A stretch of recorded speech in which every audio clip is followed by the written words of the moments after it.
नमस्कार, आप देख रहे हैं NBC 24। मैं हूं आदेश पुरी। बेरोजगारी देश की और खासकर हम बात करें बिहार की तो सबसे ज्वलंत मुद्दा है और यही कारण है कि इस खबरों को हम काफ़ी प्रमुखता से जगह देते हैं। आज के दैनिक भास्कर पेपर में बेरोजगारी को लेकर जो नया डाटा आया है वो दिया गया है, जिसमें ये बताया गया है कि कैसे जो राष्ट्रीय औसत पर बेरोजगारी का दर है उससे लगभग 3 गुना बिहार में बेरोजगारी का दर अभी मौजूद है। इसके अलावा एक और हम खबर का इसमें चर्चा करेंगे कि बिहार के नेता प्रतिपक्ष तेजस्वी यादव ने कहा है कि वो वादा अपना वो नहीं भूले हैं और उसे इम्प्लीमेंट करके ही रहेंगे कि सत्ता आते ही पहला दस्तखत वो करेंगे 10 लाख नौकरी को लेकर, सरकारी नौकरी को लेकर। तो दोनों खबरों को हम प्रमुखता से आपको बताएंगे। सबसे पहले चर्चा करते हैं बेरोजगारी को लेकर। आपको बता दें कि दैनिक भास्कर पेपर ने इसे प्रमुखता से जगह दी है और बताया है कि देश में राष्ट्रीय औसत जो है उससे 3 गुना ज़्यादा बिहार का बेरोजगारी दर अभी चल रहा है। वही टॉप में हरियाणा राज्य है। तो वहाँ तो कारण है, कुछ कोरोना के कारण है, कुछ अंतर्राष्ट्रीय कारण है, लेकिन बिहार में तो ये शाश्वत समस्या बना हुआ है कि बेरोजगारी यहाँ रहती है। और बेरोजगारी जो है ये किसी अंतर्राष्ट्रीय कारणों से नहीं, कोरोना से नहीं, बल्कि यहाँ की सरकार की निकम्मेपन के कारण ये बेरोजगारी रहती है और उनके इच्छा शक्ति में कमी के कारण बेरोजगारी रहती है। आपको बता दें कि देश में अप्रैल महीने में बेरोजगारी दर बढ़कर 7.83% हो गया है, जो मार्च में 7.60 था। Centre for monitoring of Indian economy के आंकड़े बताते हैं कि शहरों में बेरोजगारी की दर 9.22 पूरे भारत के स्तर पर, जो मार्च में 8.28 थी। आपको बता दें कि हरियाणा जो है वहाँ पर बेरोजगारी दर सबसे ज़्यादा है, 34.5 वहाँ पर बेरोजगारी दर है। वही और बात करें दूसरा स्थान तो राजस्थान का है 28.8 और बिहार का 21.1 है। आपको बताते चलें कि हमसे जो अच्छी स्थिति है वो हमारे पड़ोसी राज्य झारखंड की है, उत्तर प्रदेश की है, पश्चिम बंगाल की है। हमसे अच्छी स्थिति है। जो हरियाणा में जो बताया गया है बेरोजगारी के बढ़ने के प्रमुख कारण जो है उसमें है कि 2 साल से सरकारी नौकरी नहीं के बराबर मिली। दूसरा है कि रूस और यूक्रेन युद्ध की वजह से हरियाणा के कारोबारी क्षेत्र पर असर पड़ा है। और तीसरा जो कारण बताया गया है कि पिछले दिनों से लगातार बिजली कट रही है, जिसके कारण औद्योगिक उत्पादन घटा हुआ है। तो आपको बता दें कि हरियाणा जो है वो कृषि के साथ साथ प्रमुख रूप से औद्योगिक राज्य बन चुका है।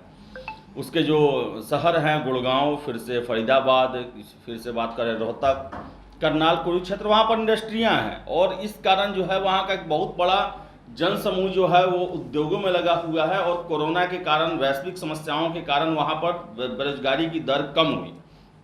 लेकिन बिहार में अगर हम बात करें तो जो लीडर ऑफ अपोजिशन है तेजस्वी यादव, उन्होंने दावा किया है कि सत्ता मिलते ही 10 लाख नौकरी देंगे। उन्होंने कहा है कि आपको बता दें कि 10 लाख लोगों को नौकरी देने का जो वादा किया था सत्ता में आते ही इसे पूरा करेंगे। समाज के हर तबके के लोगों के जीवन स्तर को ऊंचा उठाना राजद का मकसद है। लालू यादव ने सामाजिक न्याय दिया, हम आर्थिक न्याय के लिए काम करेंगे। आपको बता दें कि वो मजदूर दिवस के दिन जो हैं वो अपनी बातों को कह रहे थे और उन्होंने कहा कि 10 लाख रोजगार का वादा हम भूले नहीं हैं।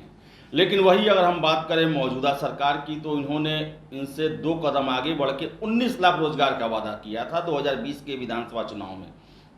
लेकिन वास्तविकता आप देख लीजिए कि क्या वास्तविकता है।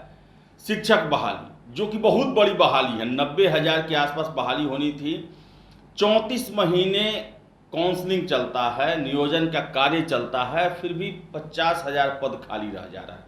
जबकि लाखों की संख्या में बीएड किए हुए बेरोजगार जो हैं वो सड़कों पर धूल फाँक रहे हैं, सरकार के खिलाफ नारेबाजी कर रहे हैं, लेकिन उनकी सुध लेने वाला कोई नहीं। उसी तरह एसटीईटी, सीईटी जो पास कैंडिडेट है उनका भी देखें, उन्हें वादा किया जाता है कि जितने पास करेंगे उतना नौकरी रखा हुआ है और बाद में उन्हें सड़कों पर छोड़ दिया जाता है। बीएसएससी की बात करें, बिहार कर्मचारी चयन आयोग की, 8 सालों से 13,000 पदों के लिए बहाली चल रही है और अभी तक उसका मेरिट लिस्ट नहीं आया है। सचिवालय सहायक की बात करें, 8 साल बाद फॉर्म आया है, भगवान जाने ये परीक्षा कब पूरा होगा। तो उसी तरह बात करें अमीन का, 1700 के आसपास बिहार में अमीन की भर्ती होनी थी, लेकिन वो भी जो है वर्षों से लंबित पड़ा हुआ है, उसका भी सूद लेने वाला कोई नहीं है। तो 19 लाख रोजगार का जो वादा था वो चुनावी वादा था, हवाई वादा था, और 1.5 साल हो गया उसे जमीन पर उतारने की कोई कोशिश नहीं हो रही है। ऐसे ऐसे आवेदन लटके पड़े हुए हैं जो कि पिछले विधानसभा चुनाव से भी पहले के हैं, 2015 से भी पहले के हैं, लेकिन आज तक वो आया नहीं। तो बात करें हम बिहार में, तो बेरोजगारी खत्म करने के लिए यहाँ पर कोई भी उपाय सरकारी नौकरी के अलावा नहीं किया गया। एक संभावना बन रहा है कि शाहनवाज हुसैन जो हैं वो लगातार फैक्ट्रियां बनाते चल रहे हैं। जो अभी पूर्णिया में ही एक फैक्ट्री का उद्घाटन किया गया है, पूर्णिया में ही एथनॉल का फैक्ट्री का उद्घाटन किया गया, जिससे पता चला कि 7 लाख किसान जो हैं उन्हें सालों भर जो उन प्रोडक्शन करते हैं उनका उन्हें उचित मूल्य मिल पाएगा, उनके खेती करने का मकसद मिल पाएगा, और फिर से बिहार में अन्य जगह लगाने की कोशिशें जो हैं सैयद शाहनवाज हुसैन के द्वारा की जा रही है। लेकिन बिहार सरकार के लेवल पर देखें तो केवल पॉलिटिक्स, केवल जातिगत ये परसेंटेज, ये इनमें मिल जाएंगे तो इतना परसेंट लाभ होगा, ये इनमें मिल जाएंगे तो इतना परसेंट लाभ होगा। यानी कि चुनाव जो हैं वो 2024 में है लोकसभा के, 25 में विधानसभा के, लेकिन तैयारी आज से चल रही है। आज से ही इफ्तार पार्टी का आयोजन हो रहा है, आज से ही वो नेता उसके पास जा रहा है, वो नेता इसके पास आ रहा है। लेकिन ये नेता भूल गए कि आज से 1.5 साल पहले ही उन्होंने वादा किया था बिहार के लोगों से, उन वादों का क्या हुआ, और बातें हो रही हैं 2-2.5 साल 3 साल बाद की। काफ़ी दुर्भाग्यपूर्ण है। और जो बेरोजगारी का दर है वो अगर सही से देखा जाए बिहार में, तो मैं कहूँगा 21% से कई गुना ज़्यादा होगा, क्योंकि यहाँ के लोग जो हैं मजबूरी में पलायन कर जाते हैं, छात्र हों या किसान हों या फिर जो निम्न वर्ग वाले लोग हैं, वो सभी लोग पलायन करते हैं, क्योंकि अगर वो बिहार के भरोसे रहेंगे तो भूखे मरने के अलावा उनके पास कोई उपाय नहीं होगा। तो काफ़ी दुर्भाग्यपूर्ण है। सरकार को कम से कम अपने किए गए वादों को ध्यान में रखना चाहिए। जो नोटिफिकेशन, जो नौकरी की प्रक्रिया उन्होंने 7 साल 8 साल पहले शुरू की, उसे पूरा करना चाहिए, और बिहार में रोजगार के नए अवसर को तलाशना चाहिए। आखिर बिहार के छात्र कब तक जो हैं वो दर दर की ठोकरें खाएंगे और फ्रस्ट्रेशन की ज़िंदगी जिएंगे। काफ़ी दुर्भाग्यपूर्ण है। और हम आशा करेंगे कि तेजस्वी यादव, उन्होंने 10 लाख का वादा किया है, लेकिन उससे पहले वो सरकार में अभी नहीं है, तो कम से कम लगातार दबाव बनाते रहें कि आपने 19 लाख का वादा किया और आपके हाथों में बागडोर है और आप ऐसा कर सकते हैं, तो उसके लिए प्रेशर बनाएं। और इसके साथ साथ उन्होंने ये भी वादा किया था कि मैं फरवरी में बेरोजगारी महारैला करूंगा। आज तक उसका कोई पता नहीं है, कोई सूद लेने वाला नहीं है, नहीं तेजस्वी यादव उसके बारे में कुछ बोलते हैं। तो हमें तो इनके नीयत पर भी शक होता है कि क्या ये राजनीति कर रहे हैं या सच में बिहार के लोगों का, बिहार के युवाओं का जीवन सुधारने में इनका यकीन भी है, विश्वास भी है, दिली इच्छा भी है, उद्देश्य भी है। तो देखने वाली बात है क्या होता है। लेकिन बिहार में सिर्फ अभी राजनीति के अलावा कुछ नहीं चल रहा है। यहाँ के युवाओं के भविष्य के लिए कुछ भी नहीं सोचा जा रहा है, नहीं उसका कार्य रूप जमीन पर उतरते हुए दिखाई दे रहा है या दिखने की संभावनाएं दिख रही हैं। तो फिलहाल इस वीडियो में इतना ही। वीडियो पसंद आए लाइक शेयर करें, हमारे चैनल NBC 24 को सब्सक्राइब जरूर कर लें। धन्यवाद।